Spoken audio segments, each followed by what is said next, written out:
Merci notre chère Pétrante de cet exposé dans lequel vous avez bien respecté le timing alloué à cette démonstration scientifique. Je dis bien que cette recherche a été fondée essentiellement sur un biconcept, sécurité et bien-être de l'enfant, c'est-à-dire comment prendre en charge l'enfant de son domicile à son école pour assurer sa sécurité et son bien-être. Donc, la Pétrante s'est posé beaucoup de questions avec quelle méthode peut-on assurer cette sécurité et ce bien-être. Elle a essayé d'apporter une nouvelle approche en assistant l'enfant par cette démarche participative, c'est-à-dire comment faire bousculer tous les acteurs autour de la question afin d'assurer sa sécurité et son bien-être pour arriver bien couvé à l'école. Ceci lui a donné le courage de structurer sa thèse en deux parties, une partie théorique dans laquelle elle a fondé un peu la connaissance, elle a construit un background cognitif sur la question de la mobilité, sur la question du déplacement de l'enfant et sur la question de l'approche utilisée dans sa recherche. Ces trois chapitres lui ont permis aussi de jeter un clin d'œil sur une analyse pilote très importante pour dire, voilà, est-ce qu'on est dans le milieu de la recherche ou on est out? Et puis elle a essayé d'analyser le contexte par une analyse multicritère lui permettant de dégager des résultats fiables et fondés qui peuvent ajouter un plus à la recherche scientifique sur le cas d'études fondées à l'école de Guelma. Donc cette école de Beni Ziyad a été observée de près et les résultats plaident à la faveur de cette complexité de sécurité et la mobilité de l'enfant de sa demeure à l'école. Donc les résultats, ils sont là, ils défendent un peu d'une manière très scientifique haut la main toute cette investigation. Néanmoins, il y a certains éléments qui restent, certaines zones un peu noires qui restent un peu obscures, qu'il faut les éclairer. Et il faut les voir avec un autre angle et une autre vision. Et cette mission, elle est la mission des experts. Et je fais appel ici, avant de faire appel à la mission des experts, je vais faire appel à votre directeur de thèse de nous faire un plaidoyer et de nous démontrer dans quelles conditions s'est déroulée cette recherche. À vous la parole, professeur. Merci, Monsieur le Président. Voilà, merci, Monsieur le Président, pour m'avoir donné la parole. Ouais. Déjà, la plaidoirie a été déjà voilà, a été annoncée par le Président Joly. Moi, je ne vais que réitérer mon remerciement à la doctorante Marie Meriem pour ce travail. L'intitulé Repenser la mobilité enfantine scolaire à travers une approche multicritère participative, car d'une école primaire également, c'est un échantillon, certes. Voilà. Cette recherche, moi je vais dire à peu près que je remercie encore deuxième fois la doctorante pour sa motivation, sa volonté. Aussi, je dirais, son tracas. C'est tracassé énormément sur ce thème, sur cet objet et cet axe de recherche qui est important. Pourquoi? Parce qu'au départ, lorsqu'on a lancé ce projet, tellement on a fait trois types de recherches concernant la mobilité dans la ville, la mobilité résidentielle, travail résidentiel dans la ville, quelque part, il y a des étudiants à Constantine par Merveille, le doctorant Merveille, qui a travaillé sur la mobilité concernant les enseignants et les étudiants à Constantine. Il y avait un autre travail sur la mobilité aussi à Constantine, le tramway. Maintenant, on s'est fixé un essai, un exercice. Pour nous, c'était pour le début, pour la Marie, je dirais la Marie Meriem, et moi-même, et même le président, on était confrontés à un problème concernant surtout l'accès aux informations, à l'information locale. Très difficile d'accéder soit au niveau de l'académie, soit au niveau de la wilaya, au niveau de la PCR. C'était très difficile parce que la PCR aussi était un des acteurs dans l'école primaire. Parce que c'est elle qui aménage, c'est elle qui gère et tout. Donc c'était pour nous très difficile d'avoir l'accessibilité à l'information concernant les différents acteurs publics. À la fois, cette recherche pour nous, au départ, c'était une chance, une aubaine et une aventure. Une chance, parce que c'était un des cas où ils nous voulaient ouvrir un axe de recherche qui va traiter à peu près de la résilience, je dirais, scolaire, dans un sens. Parce qu'elle pose, il y a une problématique de gestion du parcours ou bien du trajet domicile-école. Et qui fait que quelque part, il est laissé au départ à l'abandon, je ne dirais pas à l'abandon, mais il est laissé à quelqu'un. C'est le parent pauvre d'ailleurs. On a voulu investir ce domaine et voir si c'est possible. Si c'est possible, la preuve au niveau des pistes de recherche, elle ouvre un des axes sur la résilience scolaire. C'est possible. Moi, je vais revenir sur son parcours. C'est une des doctorantes qui travaille minutieusement, doucement, mais minutieusement, énormément. Elle a passé énormément de temps pour la récolte des données. Elle a passé énormément de temps aussi pour récolter le background, tout ce qui est en rapport avec la littérature scientifique pour elle. Et surtout sur le thème qui est important, le thème surtout tout ce qui se rapporte à l'enfant et le trajet domicile-école. C'était important. Aussi, elle a investi aussi, je dirais, les chartes, plus les documents officiels à les grandes institutions, l'UNESCO, à l'enfant, tout ce qui se rapporte aussi à l'ONU, qui a la protection de l'enfant, c'est toujours les femmes de l'UNESCO et tout, qui fait que quelque part, elle a passé énormément d'investigations théoriques et l'adossement de tout ça, oui, fait la réalité. Fait la réalité, c'est le terrain.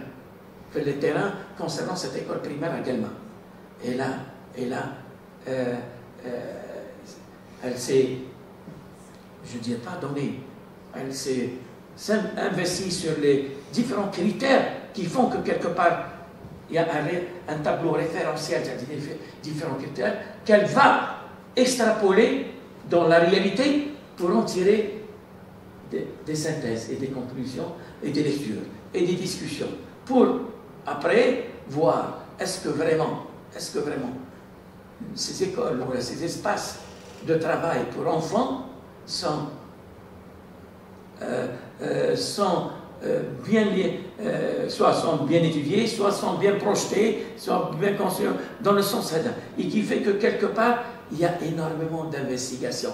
Moi, ce que j'ai tiré aussi de ce travail, c'est aussi les conventions internationales.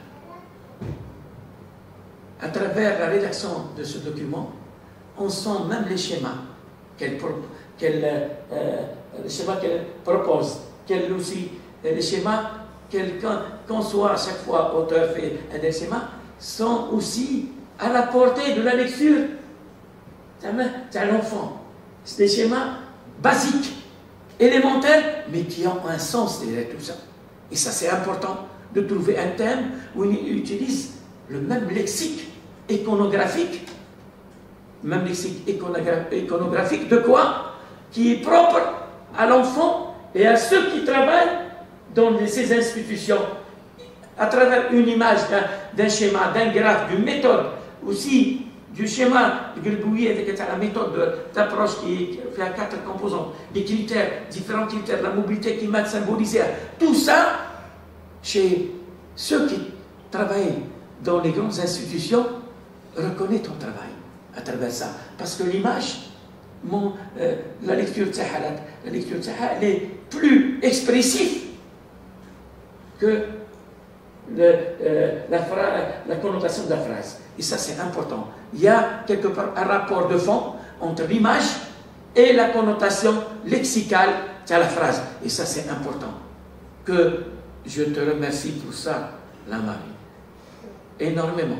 Parce que même au niveau des articles, elle a 2 articles B, au niveau des 2 articles, elle interprète toujours les légendes, soit les légendes, soit les différents, je dirais, soit les soit commentaires, à travers la symbolique, à travers ces images iconographiques, et qui donnent encore, propulsent encore ton idée, ou lorsque vous voulez montrer le lecteur à travers ça, et c'est important. Moi, Monsieur le Président, je vais revenir tout à l'heure, moi, parce que, en fin de compte, je n'ai pas envie de lire encore mon rapport, voilà, ça ne sert à rien. Je te remercie énormément et je n'ai pas trouvé de difficulté à encadrer la Marie Myriam parce qu'elle est méticuleuse. Fait le travail, elle est assidue, fait les corrections. Elle est aussi attentive aux discussions, soit avec le directeur de l'école doctorale, soit avec tous ses consoeurs et confrères, soit avec le promoteur aussi.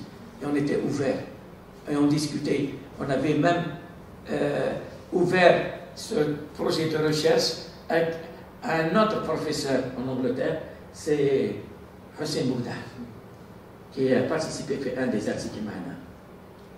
Hein? Il a il a fait une relecture d'un des articles où il a été, on a aimé le maître et c'est important pour nous.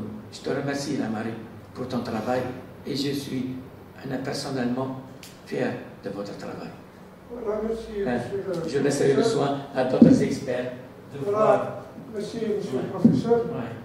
Voilà, ce que je retenais essentiellement du vocable utilisé par votre directeur de thèse, c'est votre recours à ce tableau référentiel issu de l'UNICEF, donc normes de construction scolaire, qui rend que l'investigation est un peu spécifique dans ce domaine parce qu'il y a cette échelle ergonométrique et cette vision un peu de prise en charge et d'assistance et de participation, et vous êtes arrivé vous-même jusqu'à dire à la fin comment intégrer ce référentiel à l'intelligence artificielle, donc la e-gouvernance.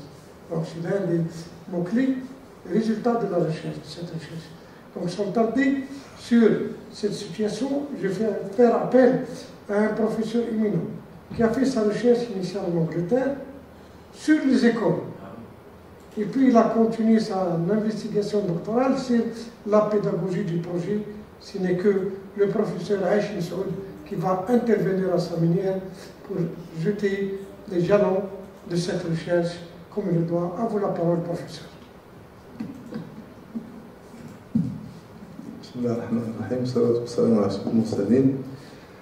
Merci beaucoup, Monsieur le Président. C'est un grand plaisir, encore une fois, de nous retrouver à l'Université de Galma, à côté d'amis et collègues. Professeur Alkma, professeur Etia, professeur Lazri. Je remercie l'Université de Galma, particulièrement le département d'architecture pour m'avoir impliqué dans l'évaluation de ce travail. Je félicite la candidate pour le travail accompli, pour l'originalité de la thématique. C'est un thème très original. Il s'occupe de l'enfant.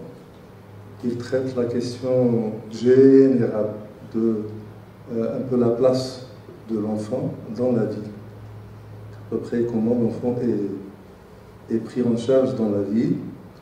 Vous traitez particulièrement un peu la question de la relation domicile, le trajet entre le domicile de l'enfant et son école, un peu le parcours. C'est vrai, c'est une problématique un peu difficile, parce qu'on traite une partie de l'humanité qui est très fragile. C'est un peu l'enfant. C'est une problématique qui est rarement traitée dans notre pays. c'est pour ça que j'ai dit que c'est un sujet original, il est très rarement traité dans notre pays. Donc, vous avez beaucoup d'honneur à traiter donc, un sujet qui est rarement traité. Bon, sur le plan méthodologique, la problématique, j'en ai quelques observations, je les communiquerai donc, tout de suite. Sur le plan méthodologique, techniquement, la recherche est convenablement construite. Donc vous avez pratiquement un peu usé de beaucoup d'instruments,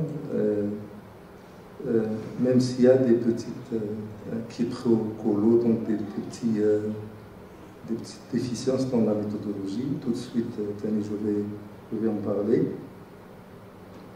Et les résultats, kiff sur le plan du traitement des résultats, donc vous avez utilisé des logiciels, le SPSS, etc. Les analyses, donc techniquement, et ça répond aux ingrédients d'une recherche. Maintenant,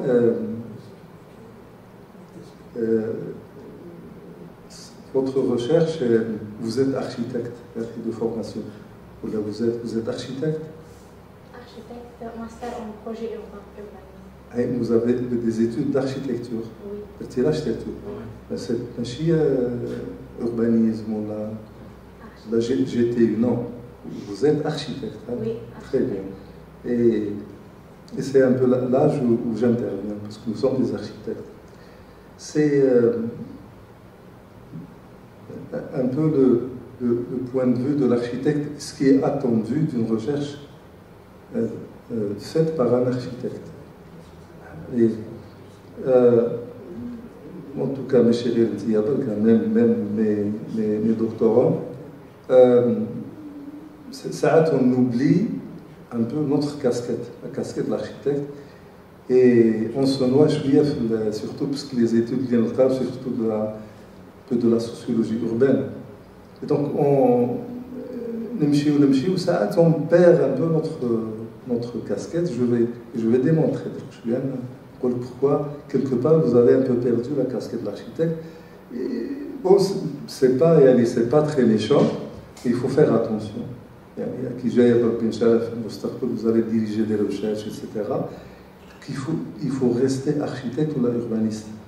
Même si on va vers c'est vrai, on emprunte vers la sociologie, vers la psychologie, il faut revenir à l'architecture. Même les recommandations, il faut rester architecte. Je commencerai par des petites observations, des petites faiblesses au niveau d'abord la problématique, l'état des lieux du phénomène. Et vous avez présenté un phénomène, mais de manière générale, la place de l'enfant dans la vie, la question des trajectoires, etc. Mais votre cas d'étude, il y a très peu d'informations sur les difficultés. Qu'est-ce que vous avez observé? Parce que la recherche commence par l'observation du phénomène. Qu'est-ce que vous avez observé? Sûrement, vous avez passé un temps à observer les enfants et sur la trajectoire. Un temps d'observation. Vous détectez quel est le problème. Est-ce que les enfants est-ce qu'il y a des accidents dans la trajectoire? Est-ce que les données, peut-être les données, mais qu'est-ce qu'il y a eu? Est-ce qu'il y a eu des problèmes de trajet spécifiquement de l'école que vous traitez? C'est ce qui un peu vous incite justement à poser vos questions. Donc l'état des lieux du phénomène mérite peut-être un peu d'être étoffé. Quelques petites statistiques, quelques images, où il y a sur un trottoir d'ailleurs, où il y a par exemple le commerce sur le trottoir, les enfants sont obligés, etc. C'est ce qui motive un peu votre problématique intéressante, très intéressant. Donc un état des lieux un peu étoffé mérite d'être étoffé. la question de recherche. Avant la question, le titre. Le titre, quand vous avez mis le cas d'une école. Donc au départ, je me suis dit, une école, au départ, peut-être il fallait choisir l'école. Oui, il y a l'école qui présente le maximum de critères pour qu'on puisse l'étudier. Mais il n'est pas interdit de lier le titre, puisque c'était le cas d'Ibn Ziyad. Parmi les écoles, peut-être les Houssaliens, vous avez choisi, même si je n'ai pas très compris, à l'âge spécialement l'école d'Ibn Ziyad. Et mais chez Hadik, l'école qui est dans l'université, la période coloniale, c'est ça? Ou là, une autre? Les chez Hadik? Il y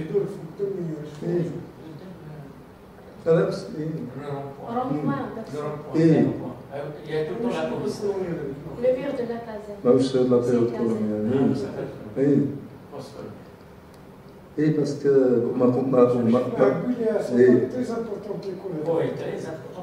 Mais c'est le sujet est très intéressant, c'est pour ça qu'on discute. Ce n'est qu'un point de vue. Mais le choix de l'école. Parce que quand on choisit un sujet, il faut le délimiter sur le plan temporel, sur le plan spatial, sur le plan sémantique, etc. Bon, mais sur l'école, est-ce que c'est la meilleure école, pas la meilleure école, etc. Même si le sujet, la il sera traité un peu d'une autre petite manière, mais bon, même ce que vous avez fait est correct. Donc l'école, qu'est-ce qu'elle a, son historique, etc., qu'est-ce qu'elle a, son importance, sa situation. Qu'est-ce qu'il y a à peu près? Quand elle est située, il y a beaucoup de critères. Mais peut-être il fallait soit comparer à plusieurs écoles, ou un réseau. Même des logiciels qui vous permettent de choisir le phénomène, l'école qui présente le plus votre phénomène. Donc, c'est la première observation. Quand le titre, quand il se remet le cas de l'école, il y a Tariq Ibn Ziyad également. Je suis d'une école parce que quand on a une école, donc vous pouvez mettre l'école parce que vous avez fait l'étude de cette école. Même les questions, la question de recherche, les questions que vous avez émises, parce que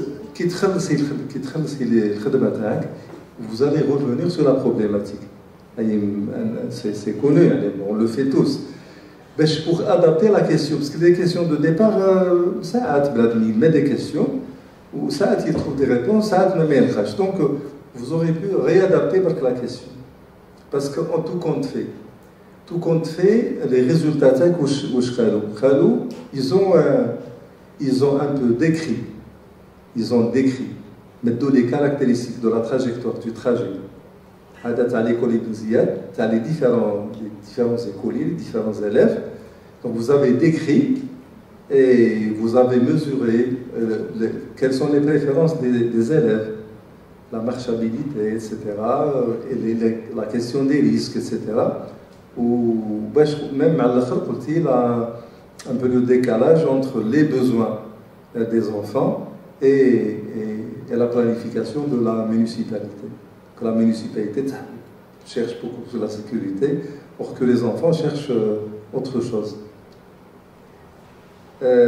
Donc la question, peut-être, on écoute, c'est que peut-être reformuler parce que comment évaluer la mobilité enfantine vers l'école? C'est ce que vous avez fait.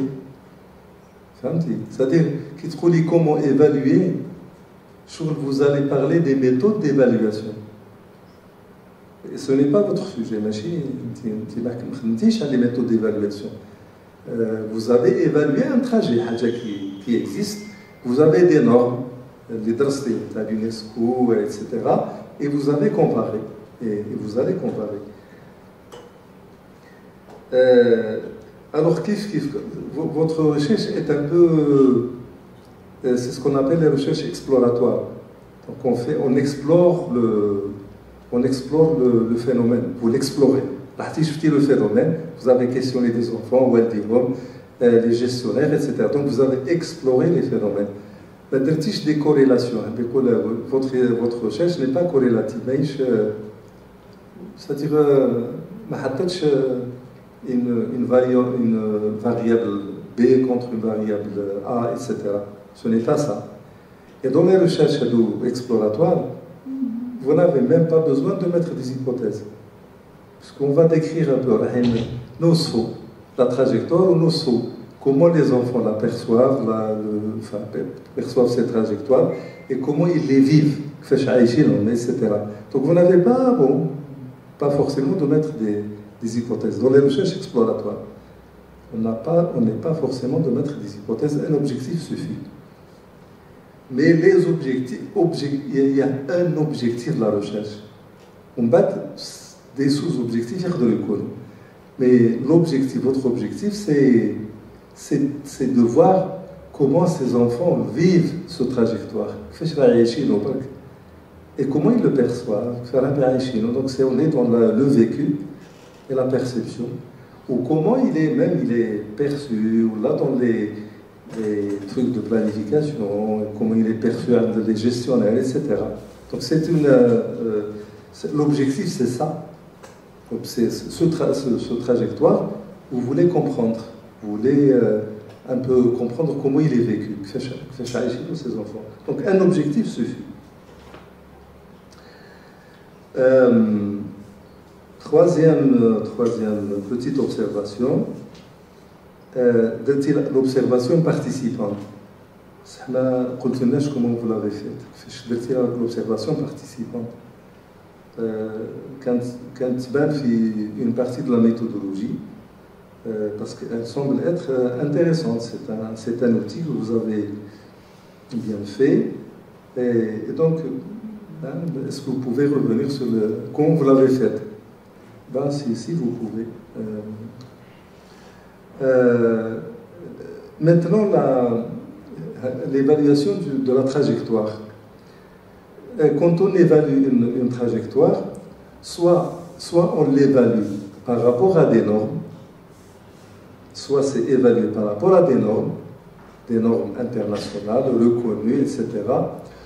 Soit on l'évalue par rapport à des modèles, c'est-à-dire des écoles qui la trajectoire, voilà, des écoles la trajectoire ça est très acceptable, la répond aux normes. Soit on évalue l'école par rapport à d'autres écoles. Je sais que le travail est si vous avez fait l'évaluation avec d'autres écoles. Où il aurait été très intéressant si vous vous êtes limité à l'architecture et l'urbanisme. Plusieurs écoles où celle où la trajectoire est plus ou moins acceptable par rapport aux normes internationales. C'est-à-dire, au montant à Galna, l'école, elle aussi, elle présente une particularité. D'ailleurs, même son architecture, les accès par rapport à la voie principale, les ouvertures, etc. Tout ça, c'est de l'architecture. Ça, c'est de l'architecture. Donc, je ne sais pas, ce que vous avez fait, on écoute ce qui est acceptable, etc., bien fait, mais peut-être, ou là, sinon, dans vos recherches futures, là, si vous aurez des étudiants, des doctorants, là, il faut les mettre sur des pistes qui marquent. Vous pouvez comparer. Ça pourrait être des axes. Maintenant, l'état de l'art.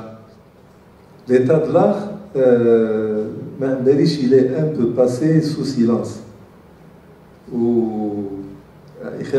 y a un laboratoire qui Batna. Sur des... Est-ce que ma c'est bien dommage. C'était la pandémie, c'était la pandémie.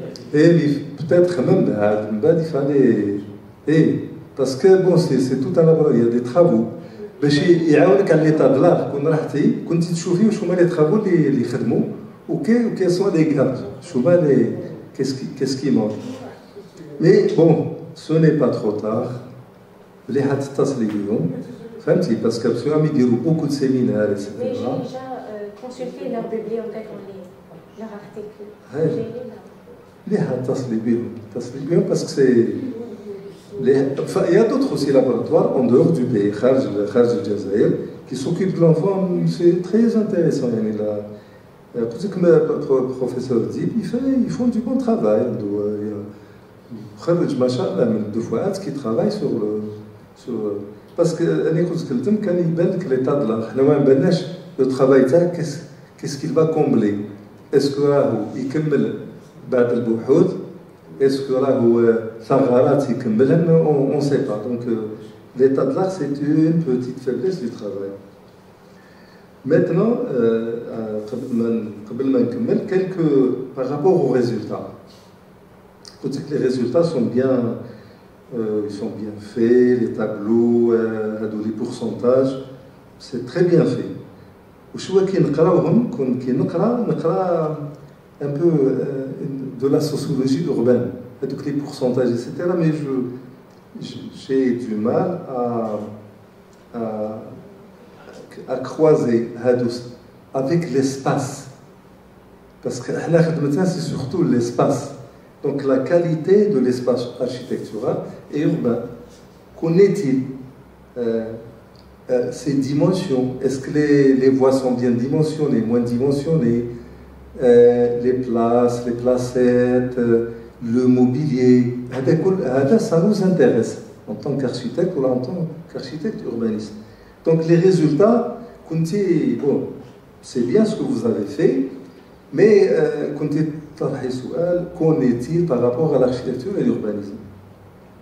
Et automatiquement, et je termine, les recommandations, les recommandations d'une manière générale, la planification, prendre l'enfant, etc. C'est les recommandations, comment adapter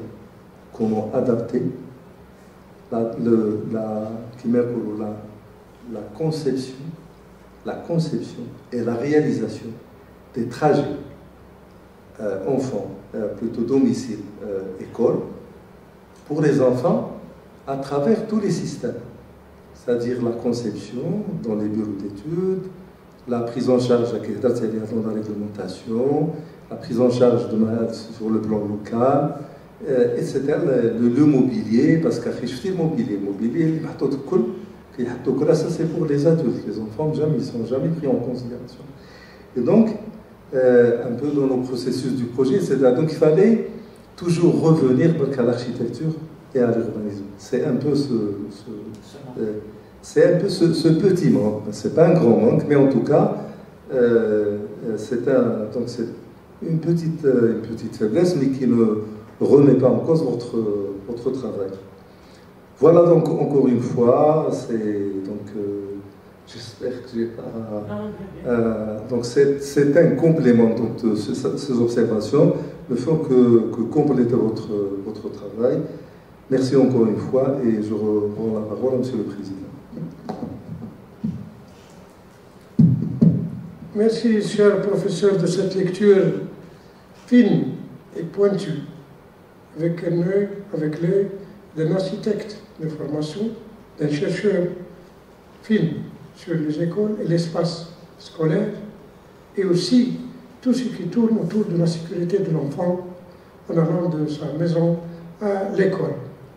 Point de vue échelle ergonométrique, type de mobilier, et aussi la prise en charge et les outils d'évaluation. Il n'a pas oublié la faisabilité de ces outils d'évaluation utilisés pour évaluer cette sécurité de mobilité et sa relation, comme il le voit, avec l'espace architectural.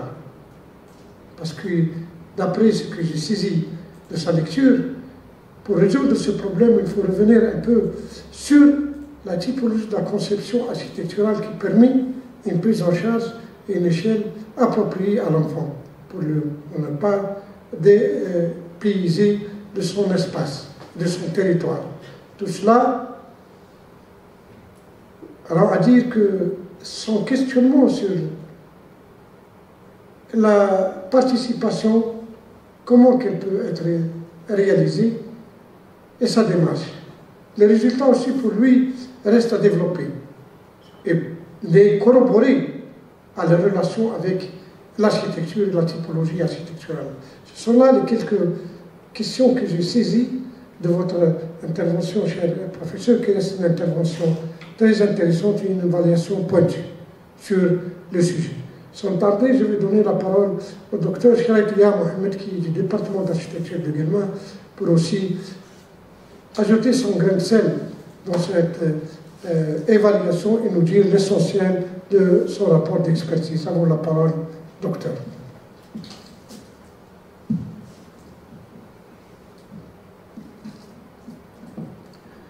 Bismillah ar-Rahman. Merci, Monsieur le Président. Je suis ravi d'être parmi vous. Merci, je félicite la doctorante, mademoiselle Lamari. C'est la fille de notre département. C'est le fruit du département d'architecture. Nous sommes très ravis de l'avoir achevé sa thèse dans ces bonnes conditions. Je lui souhaite encore une bonne continuation. Je remercie aussi le professeur Lazri pour ce travail qu'elle a présenté, une spécificité en quelque sorte, un sujet un peu très complexe et difficile, un sujet aussi important d'actualité que nous estimons beaucoup. Je suis aussi ravi de voir le professeur Aïch parmi nous et bien sûr nos collègues, notre cher monsieur Alkama, professeur Alkama Djemal. Pour ce qui est du travail qu'on a consulté, cette thèse-là, c'est une thèse qui aborde un sujet qui parle de la mobilité enfantine et scolaire à travers une approche multicritère. Elle aborde la mobilité quotidienne scolaire sur les courtes ou longues distances pour les enfants vivant dans la zone urbaine de Guelma. Elle a ciblé le cas d'une école primaire qui se trouve dans le noyau colonial de la ville de Guelma, qui est l'école de la Maouna, ex-école de la Maouna, aujourd'hui l'école Tarek Abou Syed. Elle met l'accent sur l'expérience spatiale que diffèrent les enfants vivant dans une zone urbaine, telle que le centre urbain de Guelma, le vécu de l'enfant. Elle essaye aussi de voir comme objectif une réconciliation entre la triangulation enfant, espace et mobilité. Ces trois mots-là sont des expressions, des mots qui sont satisfaisants dans la mesure où l'architecte ou l'urbaniste toujours travaille dans l'espace. Ce sujet, dans la réalité de la mobilité infantile ou de déplacement de l'enfant des écoliers, ça n'intéresse pas seulement l'architecte ou l'urbaniste. C'est un sujet qui intéresse aussi les sociologues, qui intéresse aussi les politiciens ou les décideurs de la transformation spatiale et de la gestion de l'espace, ainsi que de l'école elle-même.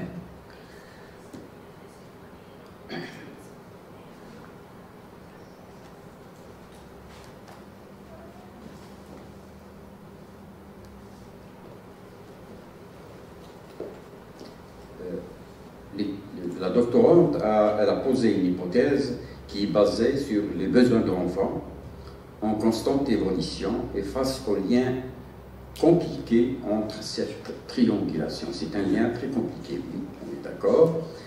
En fonction du contexte, elle admet de proposer un processus méthodologique basé sur une analyse multicritère participative. Alors là, on parle de la participation. On ouvre une grande parenthèse pour cette hypothèse-là.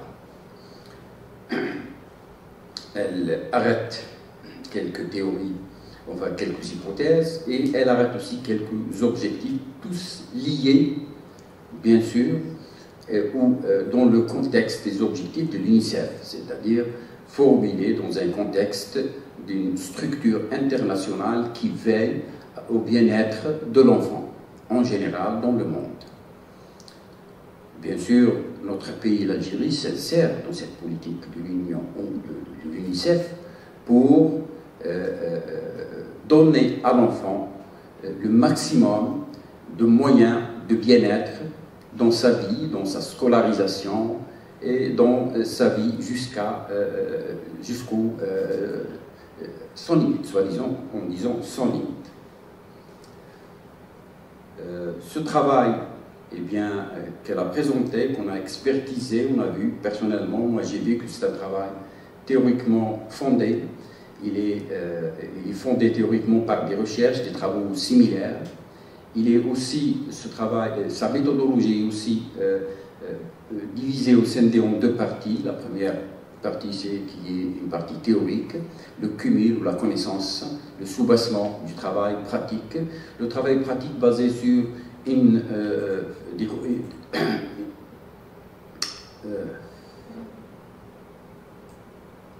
sur une enquête. Cette enquête-là sociologique a donné des résultats basés sur des critères qu'elle a arrêtés. Néanmoins, personnellement, j'ai mis quelques observations concernant ce travail qui est très complexe. Et quelques observations, déjà, une partie de ces observations a été donnée par professeur Aïch et professeur Alkama. Je vais le voir. La première observation, c'est le choix de l'objet ou le sujet du travail qui est l'école Tarek Bouziyed, qui est une école apparemment, dans la ville de Guelma, par rapport à d'autres écoles qui se trouvent dans le territoire urbain de la commune de Guelma. Elle possède beaucoup d'avantages et d'espace dans la trajectoire ou le trajet de l'enfant aménagé et plus sécurisé que d'autres écoles. D'après nos observations en tant qu'urbaniste architecte. C'est-à-dire qu'il y a là une organisation plus importante, un avantage par rapport à cette comparaison, c'est-à-dire le choix de cette école. Si c'était pour moi, avant de choisir cette école, il a fallu faire ce qu'on appelle une comparaison, et déterminer des paramètres auparavant à partir desquels on va choisir l'école la plus en difficulté pour essayer de proposer par l'enquête d'ANA des solutions qui seront, ou proposer des pistes, ou essayer d'avoir des résultats pour ce qui est du sujet. Les quelques autres observations que j'ai mises, que je souhaite émettre, ce sont des observations liées quand on pose, je fais la page 6 de la problématique. La page 6. Quand on donne des informations sur le transport et les déplacements de 2008, ministère entre parenthèses de la transition écologique 2008. Il faut préciser, c'est-à-dire qu'on a une précision de cette référence-là, de cette enquête nationale, qui est entre parenthèses ministère de la transition écologique 2008. Dans quel contexte elle a été faite, cette enquête nationale? J'ai aussi pour ne pas s'étaler dans mes observations, j'ai quelques observations de forme pour votre document. Il faut, à mon avis, il faut revoir encore le document parce qu'il y a un travail de correction à faire pour ce qui est de la table de matière, numérotation des figures et autres. Vous devrez régler ça. Il y a un manque de pages pour les sigles. Vous avez des sigles et abréviations. Le chapitre, l'introduction, ce n'est pas un chapitre introductif, c'est une introduction.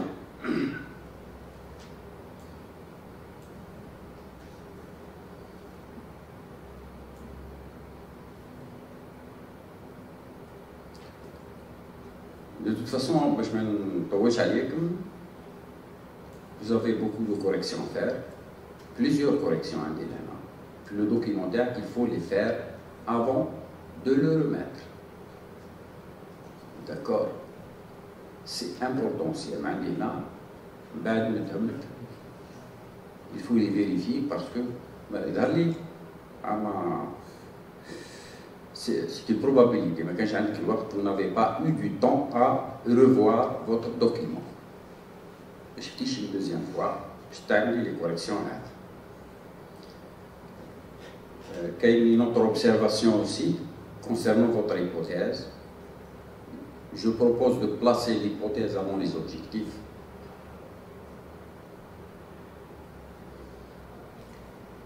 Quelques informations concernant les programmes de l'UNICEF. Il faut donner plus de précision pour ces programmes. Quelques informations supplémentaires dans la page 27 et 28 concernant les mesures législatives et réglementaires adoptées. C'est-à-dire, quand on parle de mesures législatives, vous indiquez comme source d'information Journal officiel de la République algérienne. Ce n'est pas une source comme ça. On ne cite pas la source Journal officiel. Il faut préciser quel décret, quelle date, etc. On ne met pas entre parenthèses Journal officiel de la République algérienne et on passe comme ça.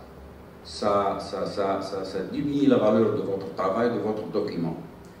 C'est-à-dire la consultation de votre document, un peu, elle est en quelque sorte.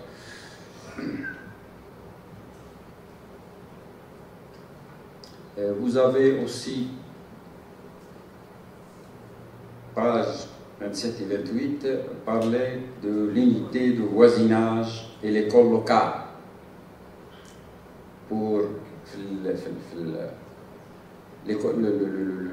l'unité de voisinage, c'est un exemple qui existe en Algérie, les zones d'habitat nouveaux, urbains.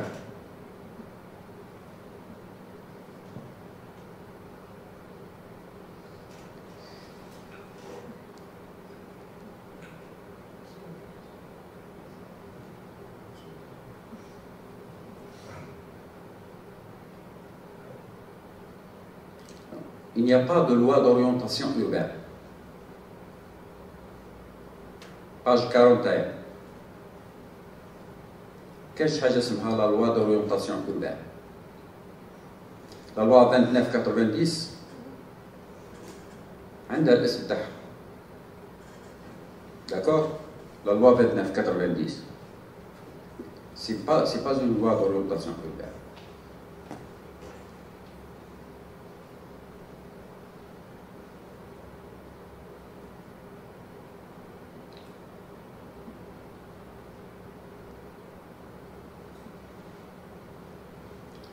Et je termine par les pistes de recherche.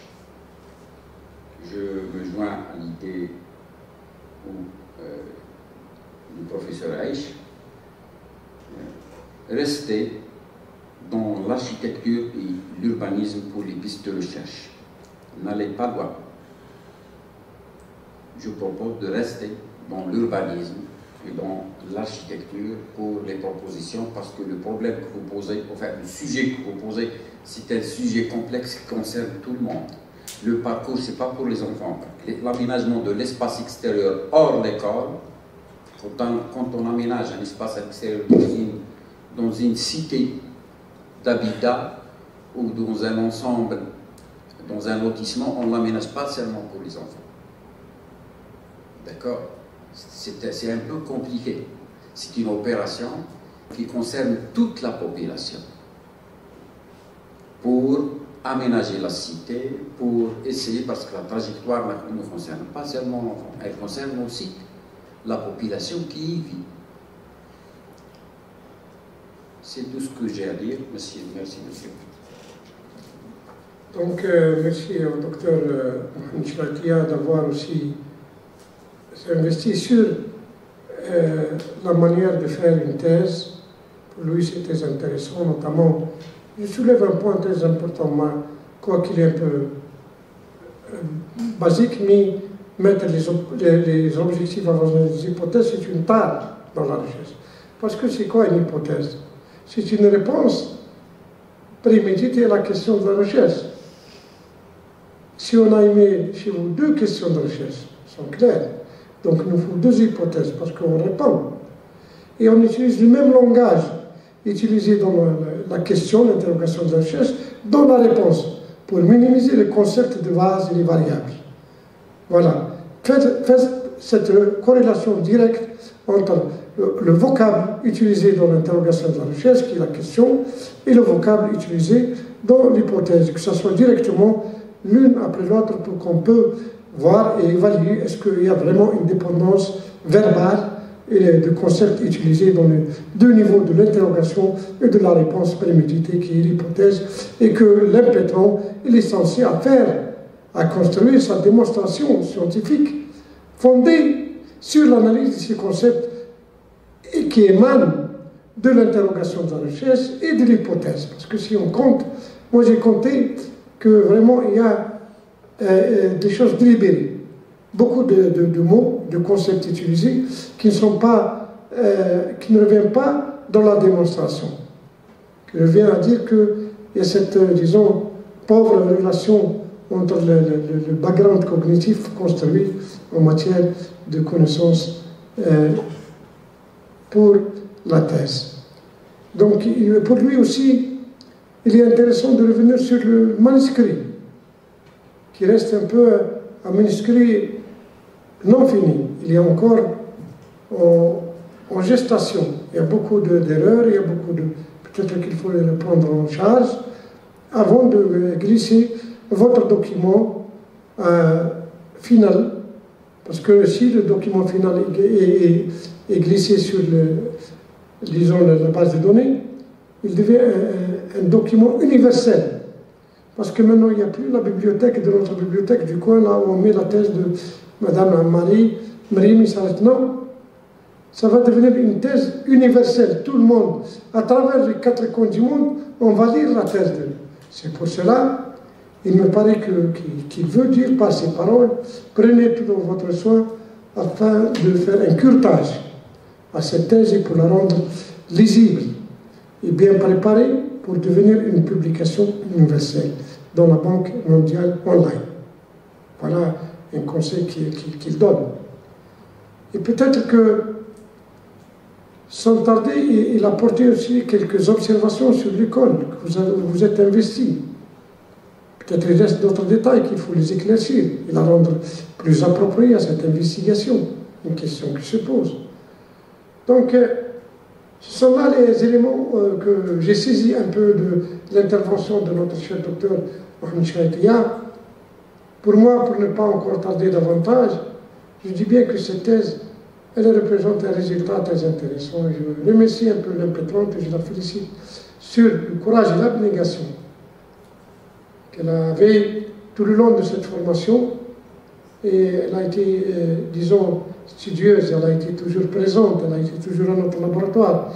Elle a travaillé avec acharnement. Et elle est arrivée à ces résultats qui sont des résultats respectables. Néanmoins, il faut dire que cette vision chez l'enfant nous renvoie à beaucoup d'analyses psychologiques, même de l'ordre de psychoclinique, pour comprendre comment que l'enfant agit, et cette énergie, comment la gérer, parce qu'attention, un enfant qui se déplace de la maison à l'école, il vient avec en pleine énergie. Comment gérer cette énergie? Comment l'assister? Et quels sont les éléments avec lesquels on peut le rendre plus calme, parce qu'il vient turbulent? Tout cela nous renvoie à dire que la psychanalyse de l'enfant est très importante. Avant de s'investir sur le sujet de l'enfant, il faut lire le comportement, le behavior de l'enfant, comment il se comporte dans sa maison, et comment il se comporte dans la rue, et comment il se comporte dans la classe. Voilà les 3 niveaux d'analyse nécessaires pour comprendre comment le doit l'enfant. Et cette tranche d'âge nécessite aussi une investigation particulière au niveau du mobilier urbain installé, chose qui va influencer énormément cette mobilité. Dire que la mobilité n'est pas un passage direct, mais c'est toute une vie où l'enfant va habiter un autre niveau de l'espace. C'est là dire habiter l'espace urbain.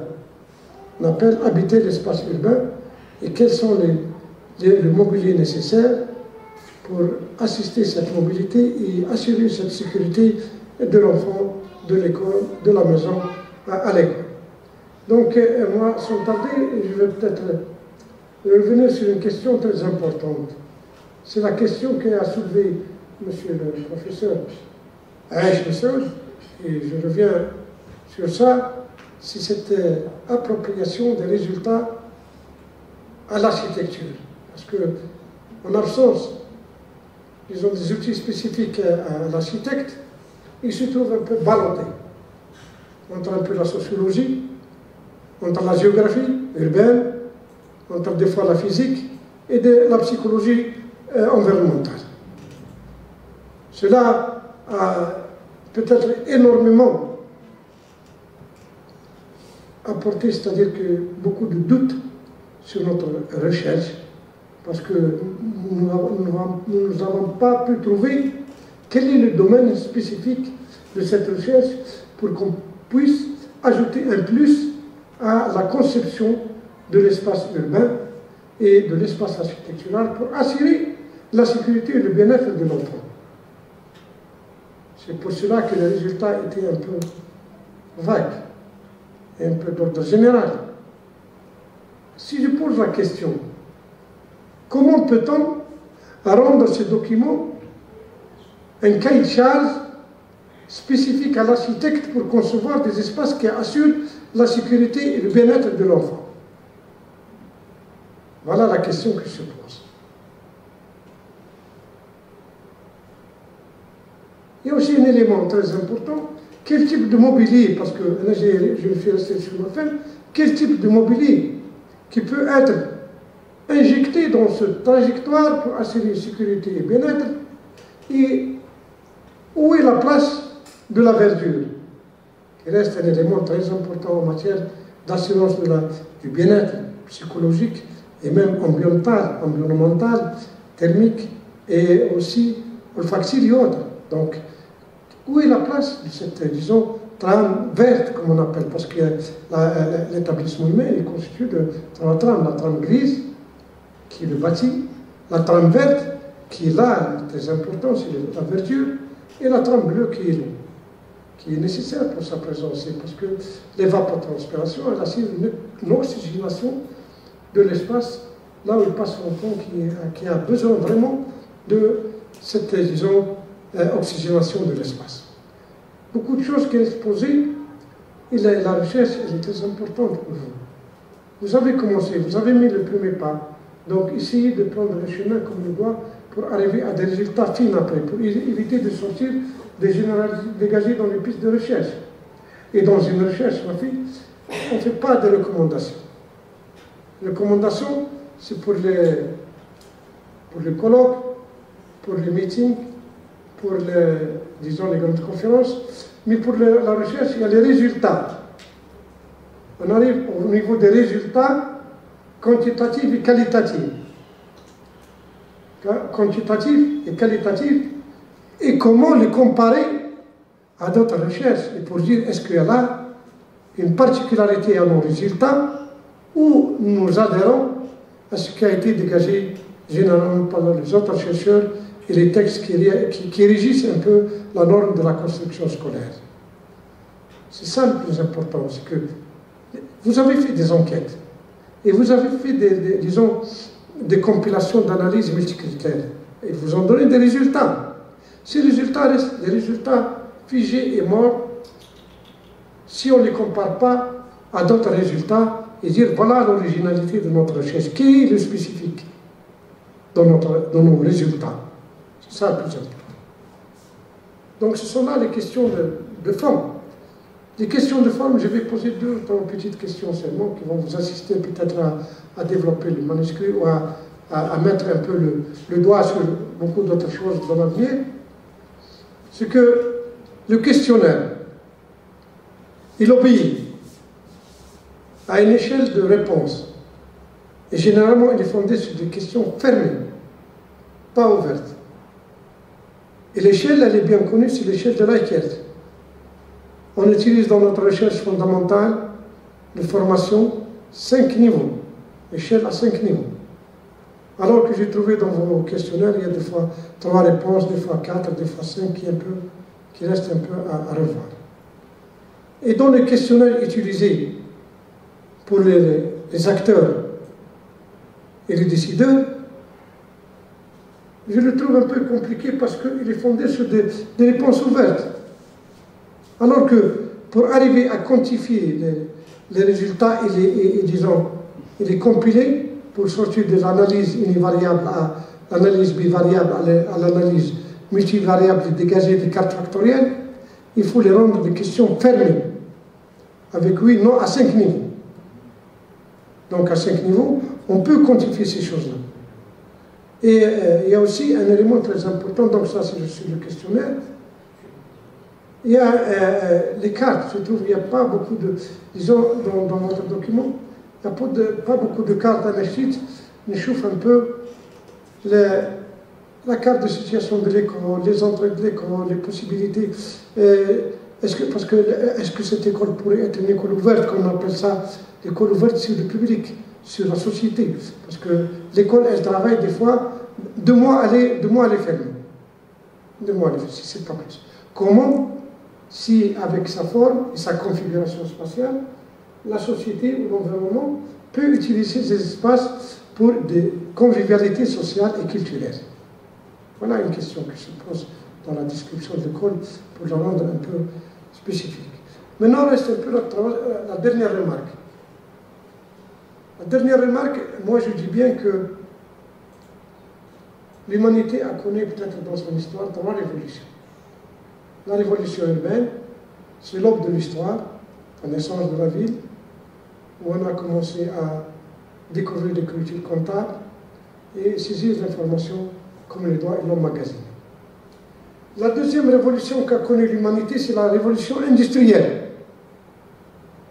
Là, on a commencé à référencer l'information et la rendre, disons, comme un patrimoine universel. C'est cette bibliographie. On a commencé à conserver les livres, à définir les auteurs des livres, et on a fondé cette bibliographie qui donne le droit à l'auteur de l'information, à l'auteur des résultats scientifiques. Il y a maintenant des techniques, comment présenter la bibliographie, que Mendel ou autres. Ok? Troisième révolution, là où nous vivons actuellement, c'est la 3e révolution humaine. C'est cette révolution virtuelle, révolution des antiques. Là où l'information est devenue plus statique, elle est devenue dynamique. C'est pour cela un 3e niveau, à partir de l'écriture comptable et la bibliographie, un 3e niveau, un 3e moyen de référencer l'information, mais elle est dynamique. Demain, je ne vais pas la trouver. Donc, ça s'appelle la webographie. La webographie, c'est là où il y a les DOI, les HHPP, T et autres. Donc, à ce stade-là, peut-être votre thèse, vous avez utilisé beaucoup de références de l'Internet. Beaucoup de références, j'ai vu. Donc, il faut séparer entre ce qui a été tiré du document hard, qui est la bibliographie, et du document soft, qui est la webographie. Pour rendre votre thèse adéquate et bien, disons, structurée par rapport à l'information. Parce que vous avez pris beaucoup d'informations des sites scientifiques et des web scientifiques. Peut-être si on revient demain, on ne va pas les trouver. C'est pour cela, dans la webographie, il faut spécifier le moment de consultation qui est la minute et l'heure, et le jour ou l'année. Ils devront être bien spécifiés dans la référence qui s'appelle la webographie et pas la bibliographie. Voilà un petit conseil là, avec lequel je termine pour vraiment rendre cette thèse une thèse éligible à rentrer à la bibliothèque universelle.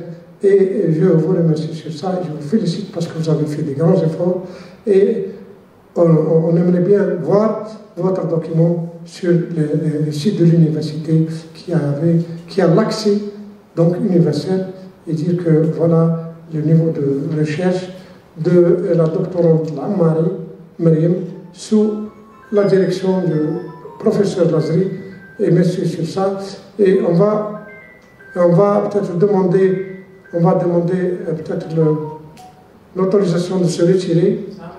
Pardon, c'est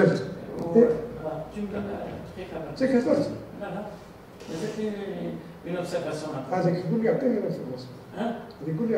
Concernant Marine Medine, c'est important pour son document. C'est important pour son document. Merci. Voilà, je vais donner une orientation pour la Marina, une note d'observation. Ce n'est pas une réserve non plus comme remarque, mais c'est une note d'observation qui est importante pour ça. Et concernant, ça c'est important, oui, concernant la méthodologie, surtout concernant, je dirais, la chronologie de l'approche problématique, introduction, chapitre, c'est important, on peut écrire introduction générale et le reste, ça sera introduction, problématique, bon, objectif, hypothèse. Pourquoi objectif avant hypothèse? Parce que je vais revenir. C'est vrai, l'ancien canevas concernant la rédaction de documents de thèse, parce que je vais transférer ça à mes confrères, c'est important. En méthodologie, ça fait 2 ans à l'étranger, ils avancent l'objectif avant l'hypothèse, pour la raison simple. C'est pour canaliser plus la recherche, la canaliser, parce que l'objectif c'est quoi? C'est un point, on le vise, c'est un but. Qu'on met derrière l'hypothèse, on peut avoir des hypothèses qui sortent du but, mais qui mettent l'objectif avant l'objectif avant l'hypothèse, là on a canalisé la recherche. C'est dans ce but. À l'étranger, ils ont rénové ça, le canevas. Ils font l'objectif avant l'hypothèse. Parce qu'auparavant, c'était l'hypothèse avant les réponses préalables, avant l'objectif. Maintenant, c'est l'inverse. Et l'objectif, pourquoi? Pour aller au but, au départ, à travers les réponses probables. Et ne pas sortir du contexte général, contexte visé.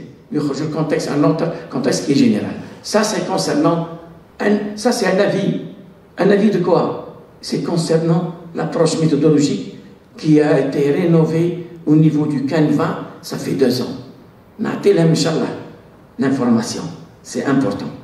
Je l'ai lu et l'information, c'est pour ça l'objectif, c'est délibéré par le promoteur, le directeur de thèse, vous mettez les objectifs et c'est eux qui vont, je dirais, ou bien orienter plus les hypothèses. Moi, je reviens sur les observations, c'est important pour le document. Rapidement, il faut épurer les fautes. Le mémoire, la feuille de garde, je le trouve intitulé et eux. C'est un intitulé, pas une intitulée. On dit un intitulé. Donc, encore plus loin au niveau de la rédaction, il y a énormément d'oubli rapide. Pourquoi? Depuis la 4e vitesse pour soutenir.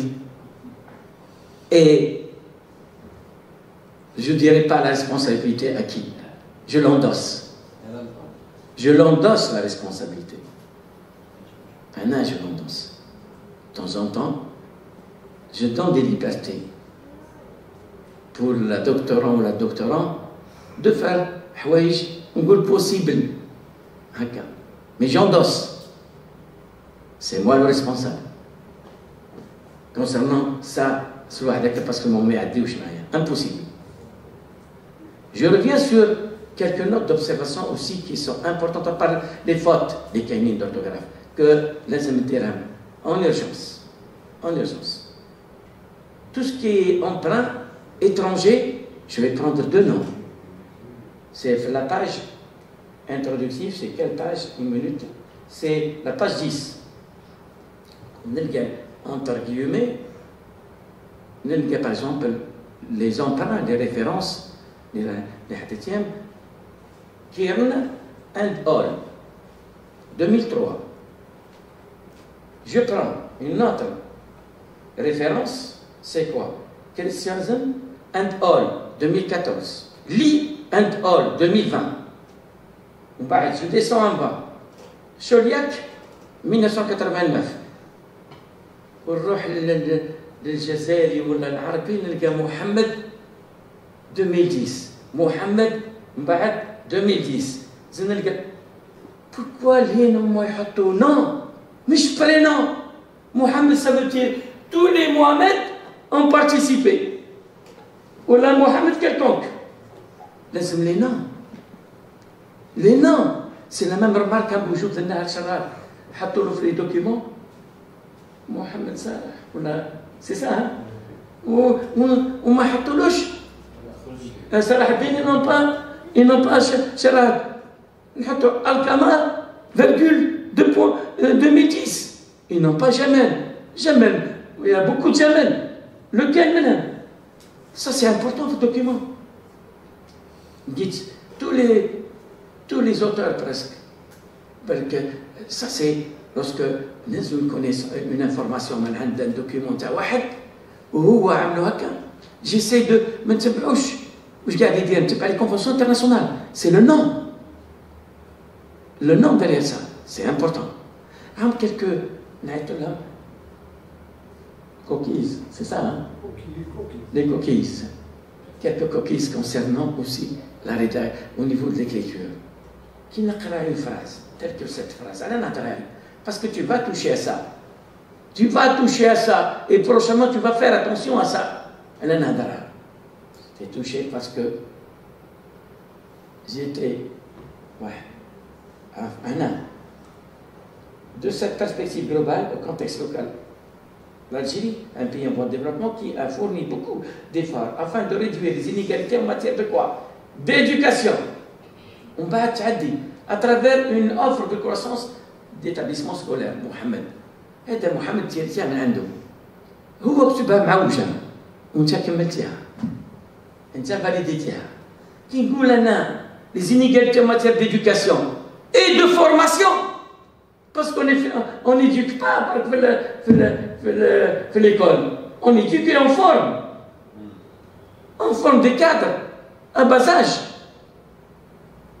éducation et formation شفتي وزيما كي même نقراو نديو من عند دوكيومون حاجه كيما هكا ولا هكا il faut faire attention واش يكتبوا et de voir est-ce que ça pèse ou ça pèse pas est-ce que ça convient pas approprié inapproprié لازم éducation et formation l'école واش تعلمنا زوج حوايج éducation et formation pas éducation برك et formation et ça c'est important elle a نقول هكا pour dire que quelque part revisiter le document Kamel et essayer de réduire au maximum ces irrégularités.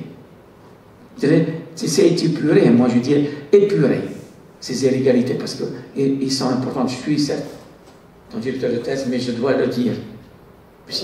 Voilà. Oui, merci Monsieur le Président. Je vous remercie. Et j'avoue, cette responsabilité est partagée entre moi-même et le directeur de thèse, donc il faut veiller à la bonne orientation de nos impétrants afin de donner l'image saine de notre formation. Et une petite remarque, avant peut-être de vous donner la parole, de nous démontrer votre maîtrise à un sujet, pour les mots de recherche, les mots-clés. Les mots-clés, on ne met pas des phrases, parce que ceux qui connaissent, الكلمات المفتاحية تنقل تلاميذ المدارس، هذه سي با ان موكلي ولكن فراز. تحليل تشاركي متعدد المعايير، هذا شي فراز ما بقاتش كلمة. حلة المنزل إلى المدرسة ولات جملة كاملة. المدرسة الابتدائية ولات جملة اسمية. قطاع المدارس جملة. Donc ça rend un peu difficile de décrypter vos mots de clés. Il faut peut-être revenir sur ça et définir le mot-clé en un mot, pas d'adjectif, pas دون مضاف إليه، دون المضاف إليه. الكلمة بدون المضاف إليه. مفهوم؟ اللغة العربية وحتى في الفرنسي. D'accord? الكلمة دون المضاف إليها et le mot sans son complet, ni adjectif. Donc, ce sont là peut-être les quelques remarques de forme qui sont nécessaires à notre chère impétrante afin d'épurer, comme vient de dire le professeur de thèse, et moi je dis aussi de rendre bien clair votre document et de le placer sur la connaissance universelle. Sans tarder, je vais vous donner la parole pour quelques minutes, pas pour répondre du tac au tac, mais pour nous démontrer que vous maîtrisez votre recherche et essayer d'éclaircir les zones d'ombre qui sont restées un peu ici, attendant notre recherche. À vous la parole, Mariam, pour quelques minutes. Merci. En revenant maintenant à la première question du professeur, monsieur. Allez, mais quelle est la question de M. Flelet? Globalement, globalement, qu'est-ce qu'on veut par ça? Sans citer ni X ni Y. Au premier pas de notre recherche, nous avons sélectionné 3 écoles. Une école au niveau du centre-ville, une école au niveau de la périphérie et une école en zone périurbaine. Mais après le premier test qu'on avait fait à travers une analyse bien sûr multicritère et à travers l'observation, on a cru que le secteur scolaire va être un petit secteur scolaire. Mais le résultat nous a donné un secteur scolaire vaste. Ce secteur scolaire s'est composé de plusieurs, un nombre important d'élèves, c'est-à-dire qu'on ne peut pas analyser chaque trajet individuellement, séparément. On ne peut pas analyser chaque trajet séparément. C'est pour cela qu'on a choisi de travailler et d'ajouter l'indice Morgan I1 pour stratifier notre secteur scolaire et pour classer ces trajets domicile-école à travers sur des typologies urbaines. Et notre école se trouve à l'intersection du mosaïque urbain. Et c'est pour cela qu'on a choisi de travailler sur les typologies urbaines pour faciliter l'analyse des résultats et des discussions. Concernant l'échelle de Likert, on a travaillé sur une échelle de Likert de 1 à 9. Mais au niveau de la problématique et au niveau de l'analyse hiérarchique des procédés, on a ajouté une autre étape qui est la standardisation des résultats. C'est quoi la standardisation des résultats et le calcul d'un Z-score? C'est comparer les performances qu'on a obtenues à travers cette analyse multicritère et de les comparer à travers la valeur médiane. C'est pour faciliter les discussions des typologies urbaines.